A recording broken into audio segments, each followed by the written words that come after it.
Bon matin, bon matin. Alors, la phrase du jour ce matin est: le mari et la femme aimeront enseigner tous les deux en troisième année. Un mari et une femme. C'est le fun d'enseigner la troisième année, hein? Moi, j'aime ça. OK. Premier mot, le, majuscule, début de phrase. Deuxième mot, mari. Mari. Le mari. Troisième mot, et. Et. Quatrième mot, la.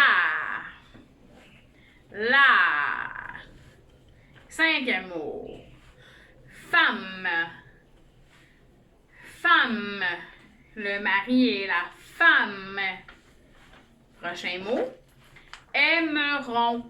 C'est le verbe aimer au futur à la troisième personne du pluriel. Pourquoi? C'est quoi la troisième personne du pluriel?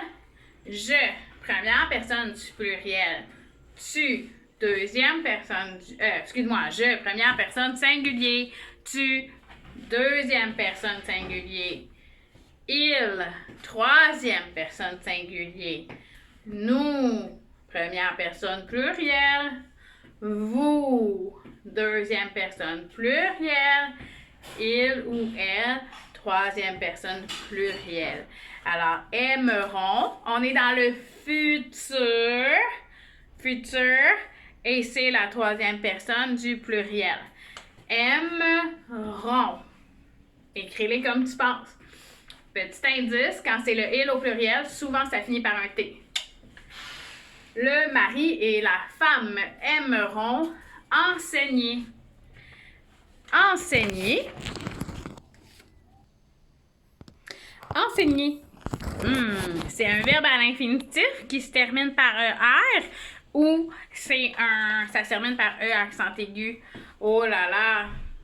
Comment on va écrire ça, enseigner?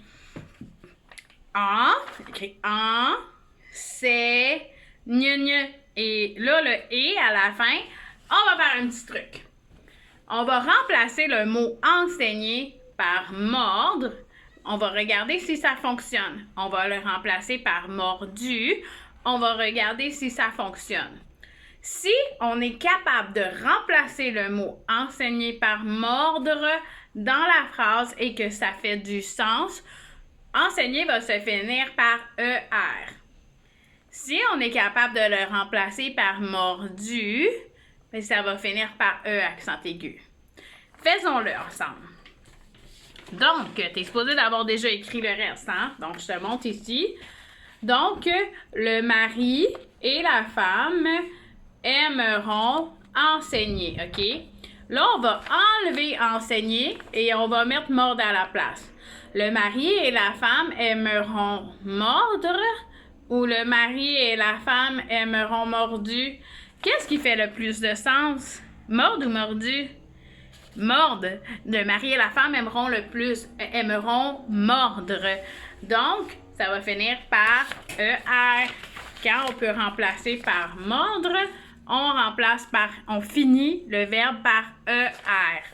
C'est bon? Est-ce que tu as compris mon truc? Écris-moi dans les commentaires si c'est clair, si tu as compris.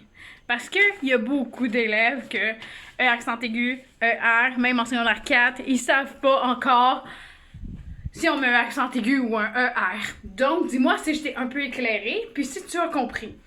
Maintenant, le mari et la femme aimeront enseigner tout. Tu viens de le voir, tout, hein? Si tu l'as pas écrit, ben écris-le. Tous les, prochain mot, les, comme pas du lait à boire, mais lait comme le, la, ou lait au pluriel. Lait. Donc, le mari et la femme aimeront enseigner tous les deux.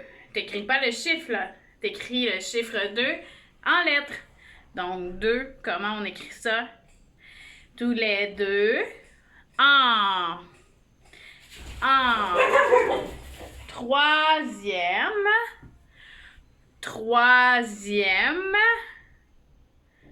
année. Dernier mot, c'est année.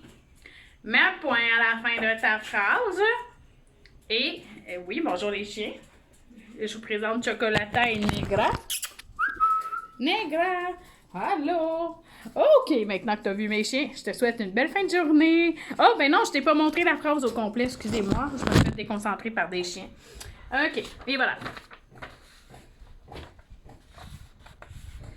Là, tu corriges chacun de tes mots. Tu peux me mettre sur pause, OK?